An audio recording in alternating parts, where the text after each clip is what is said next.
Good morning, everyone, and welcome to Keough's Korner. This is a great opportunity for me to speak with some of our students about kind of the things that are on my mind and to hear from them about the things on theirs. So we've got a number of different things to talk about this morning, and I'm going to start out with Caroline Hoffman. Okay, so what changes should we expect at the start of the 2020 school year for the region for start times? For start times, yeah, that was a big deal, right? I mean, to change our start times and swap them out with the elementary schools is kind of it's a big undertaking.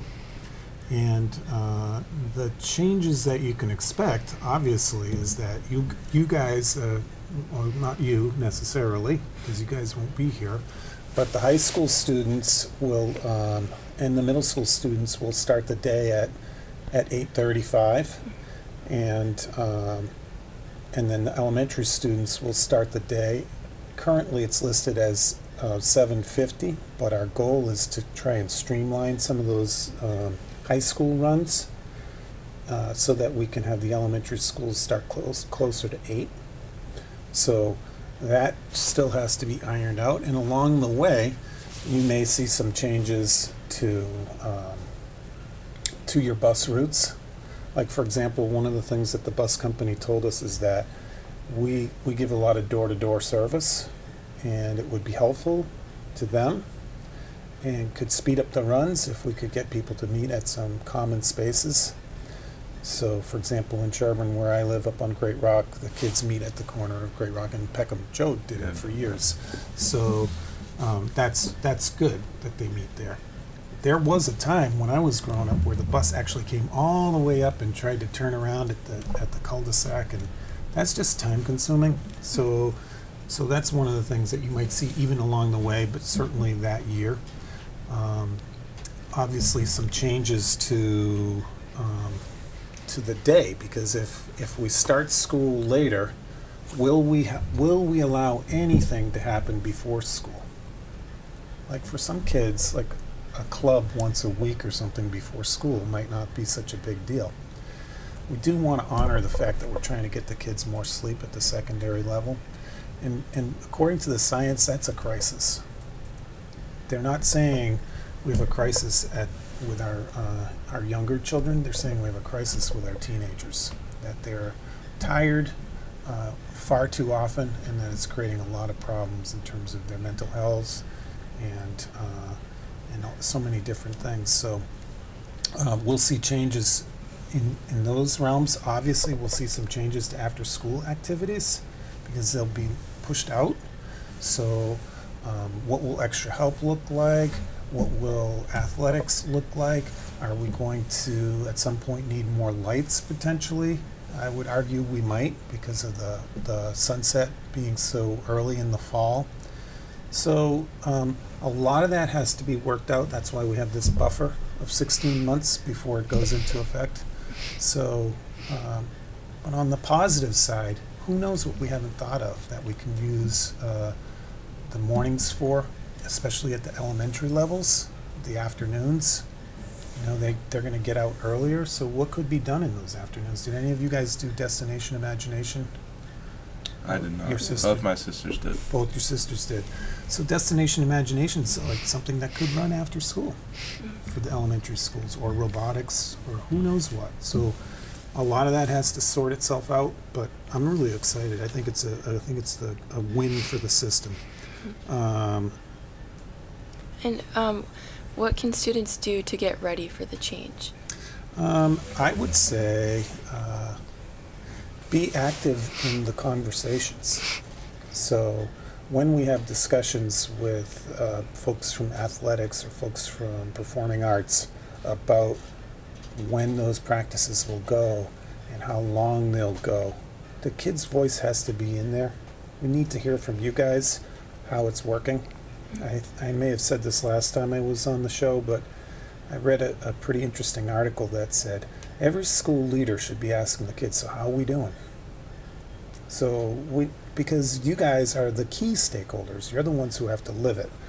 And so when these conversations come up, don't just blow them off. Participate, or write to your principal or to me, so that we know what you're thinking, what you'd like to see done when we go through this process, so that it doesn't impact you in a negative way.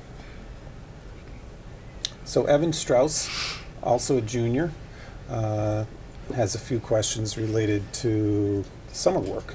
Yes, all right. So what happens during the summer months at school after the students and teachers leave?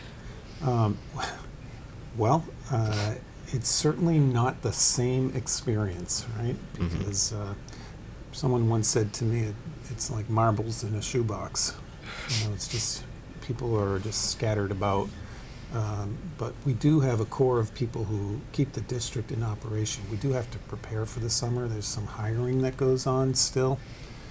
There's a lot of planning that goes on. I spend a lot of time with the leadership team, which is Mr. Smith, Ms. Keegan, Ms. Shagnon, and all the other leaders from across the 4 schools, and central office people. We have a leadership retreat, and we talk about kind of what our goals are as a system and how are we doing towards meeting those goals.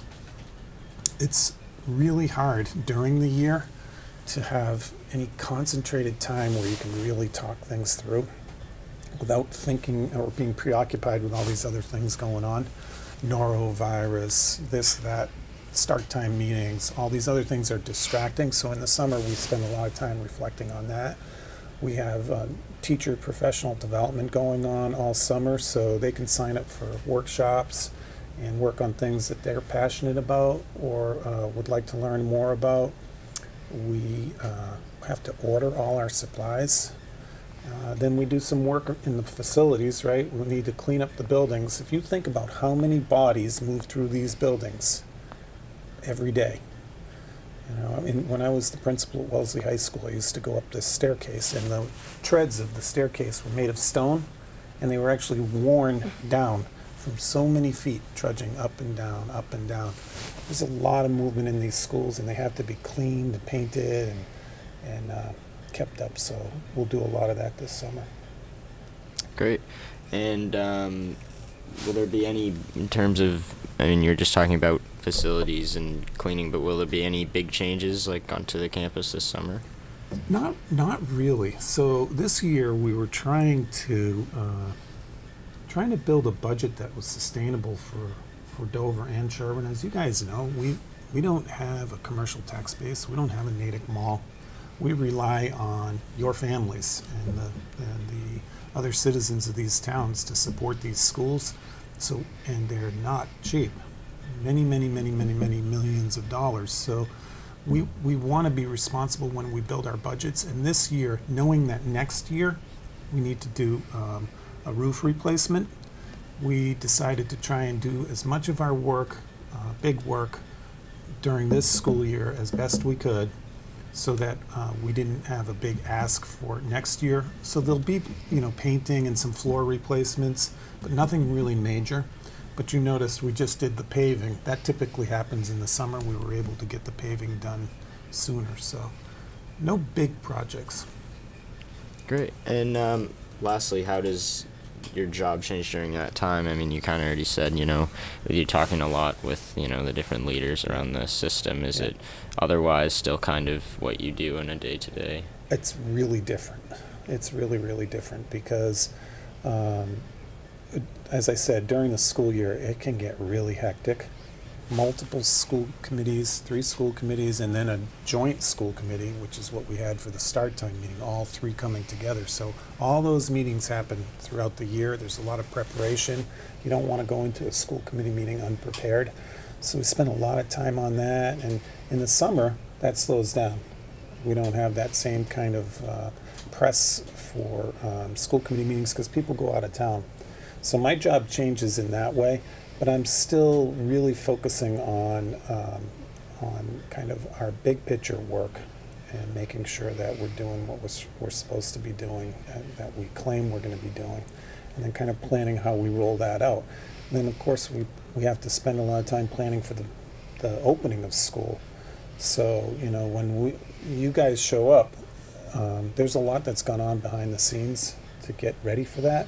Some people argue that opening schools and shutting down schools is a ton of time and energy and resources, and that's why some people argue we should go all year long. By the way, it's never the kids, but just by shutting down, it's a ton of work to shut it down and a ton of work to bring it back up. It's not something we're ever going to change. We just live with it. But my job changes a little bit. The pace does slow down, which is nice. It's really, really nice. I need to rest in the summer, so I'm able to a little bit. That's good. All right. We can move on to talking about graduation. So what did graduation look like when you were a student? Graduation hasn't really changed dramatically. The ceremony was on the field as it is now, and if it rained, it was inside. And I was fortunate enough to be in an outdoor graduation. It goes by quickly. I think Dover Sherburne has always kind of appreciated brevity. You know, what we don't have a 4-hour graduation and just people speaking at the kids. We try to keep it brief, and I think it's always been that way. And a lot of words from the kids, the singing, the processing has always been that way. One of the things that's changed, though, that I really appreciate is the teachers all coming in. That I don't remember them doing that when I was a kid. So I think that's a fairly like a newer tradition, but it hasn't changed that much. It's such a beautiful setting. Why change it? It's a nice ceremony. I think we've just stuck with it. Great. All right, so what are your plans for summer vacation this year? So my plans, I have a place in Mattapoisett, which you know, Joe, because we're related. Joe has actually been there, and I have a boat down there, which Joe has hung off of on a tube. So it's a power boat. It's kind of cool. So I spend a lot of time on that, and I spend a lot of time. I love to work with my hands and work on the house. So it was my grandparents' home, and it was Joe's great-grandparents' home. And so it's been in the family for a long time. I love it. I can hear the ocean nearby, and you just take it down a notch whenever you go there. It's like you can almost feel it, your body relaxing as you get closer and closer to the place. And so I spend a ton of time down there on the weekends, and I try to take a couple of weeks in the middle of the summer to go. But it's a totally different lifestyle for me, and I really, really need and enjoy it. So I'm looking forward to that. I told Joe, come on down, we'll get out, do some tubing, and I'm just going to relax. What advice would you give to seniors who are spending their last year here before college? Well, I guess it would be to seniors, but really to all kids, to relax and enjoy it. Take it from someone who was here. I am now out almost 40 years, and it went by quickly. You know, you're not young forever. You don't have that energy that you guys have now forever. You don't have the same kinds of opportunities forever. You're young, and you should really be enjoying yourselves. That, to me, is the most important thing. And to try not to get caught up in all the craziness of being a kid today. You guys are going to be fine. You've got a great education. You're going to be fine. It really doesn't matter where you go to college. I get that people want to go to the most prestigious colleges. I did too, but I didn't get into Boston College. And I thought it was the end of the world, and guess what? It wasn't. I ended up at another school, met my wife, and eventually went back to Boston College for my doctorate. So what was all that worrying for? You know, that I was so disappointed because my father had gone to BC and so many of my relatives, and I thought it was just such a big loss. So my advice to the seniors is enjoy your last year of high school, and try to reach out to kids outside your normal kind of group. I think, unfortunately, because we're such a small system, sometimes we just hang with the kids that we grew up with and we don't really branch out. And that's a shame because you're missing out on a lot of cool people. And it took me until outside of high school to realize that, which is a shame because I had locked in on who my friends were, who I loved, but I also met people after high school who I'd gone to high school with and didn't even know, and realized, wow, I love this person. They're cool. Because this hashtag #WeAreDS, I know it's kind of corny, but the truth is, you will see when you guys get out of school that you actually gravitate to the kids you grew up with. You gravitate to the communities that you grew up in. These are our towns. This is our home. So I suggest that the seniors broaden their horizons, try new things, and don't worry. Just enjoy your life. It goes by fast. That's not you, Joe. Yeah. So, what advice would you give to juniors preparing for their last year Well, here? much of the same. Much of the same, because what do juniors naturally think? What is it that the juniors hear about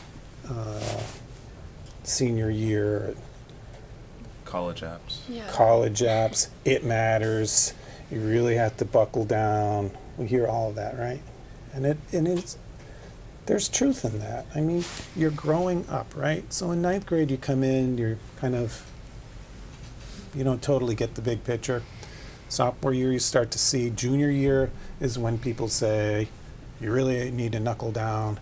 And then senior year, it's all about applications, visiting schools, and this race to get in. And so to the juniors, I would say, yes, take it seriously, but don't lock yourself into something for life. I used to tell my own children, okay, life is not a race, it's a marathon. And it's not who's winning at age 18. It really isn't. So how the college thing works out is not something that you should allow to define you forevermore. And so I would say to the juniors, yeah, take it seriously. Give it your best shot. Don't waste time and opportunities. But don't panic if things don't go perfectly, because you're still young and there's plenty of time to recover. And I am living proof of that. I was not a superstar student. I would say I was more of a C/B student, and only began to challenge myself when I was 21, 22. So it's still really early. So my advice to the juniors is relax and enjoy it. All right. So, kind of in closing, what advice would you give to sophomores and those who are getting ready to come into high school? Well, I'd say the same thing to the kids coming into high school. The one thing I do like about the way we tier schools, like elementary, middle, and high school, and then college, is all of those are opportunities to redefine yourself a little bit, right? Especially in a small school system. It's harder, but you can redefine yourself. So if you're somebody who never cared about school and all you did was goof around, you can come into the year saying, I'm going to try a little harder. I'm going to try. Or I'm really, I've always been interested in performing arts like drama or singing, but I'm shy, so I probably won't do that. Well, why not? Try it. You never know. You don't know who you're going to meet. You might meet your best friend in there, and you might be missing that opportunity by not doing it. So to the freshmen, I would say, don't be afraid to try new things. And really the sophomores too, because they still have a couple of years, right? Like, for example, I saw you guys at the basketball games. Some kids might never go to the tournament games. Some kids might not go to tournament games. They should. Try it. Same thing for, like, the girls' tournament games. Sometimes we have, big crowds showing up for the boys' tournament games. The girls' tournament games are fun, too. Like, try it. Try some different things. Take some classes that you might not have considered. I did not take woodshop when I was a kid. And I just told you guys, I love that work. I ended up working for a carpenter after college for a year and a half, and it turns out I absolutely loved it. But I never would have known because I didn't take it in high school. So try some different things. That's my advice to really all the grades. But the freshmen and sophomores start to see those chances, and you don't want to miss them. Oh, one other change that I think that you are going to see.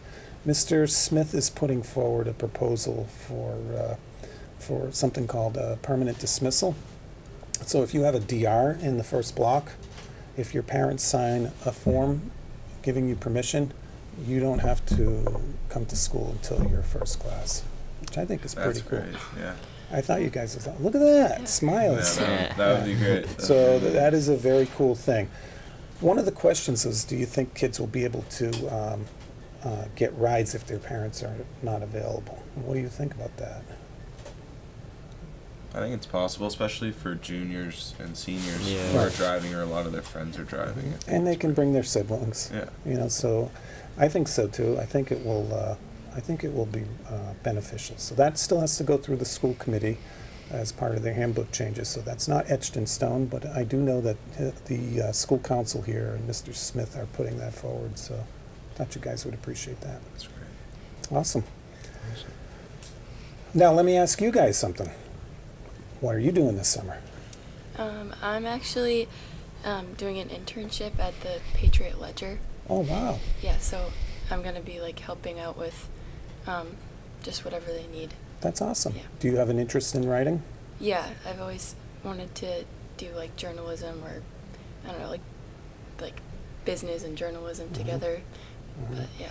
Did you hear, were you here, Caroline, when Charlie Sennett was talking? Yeah. Yeah, so Charlie was in my class. Oh, really? Yeah, he's an amazing person. His history, before the kind of internet just exploded with news and you could get news kind of anywhere, the Boston Globe was a huge source for information. And Charlie was the chief correspondent to the Middle East at one time for the Globe during some hot times. He's been in there in kind of the thick of battle and stuff like that. So he's a really cool guy to talk to, and I know he'd talk to you anytime. So if that's something you're interested in, you should reach out to him. He gave me his card, and I would connect you with him anytime.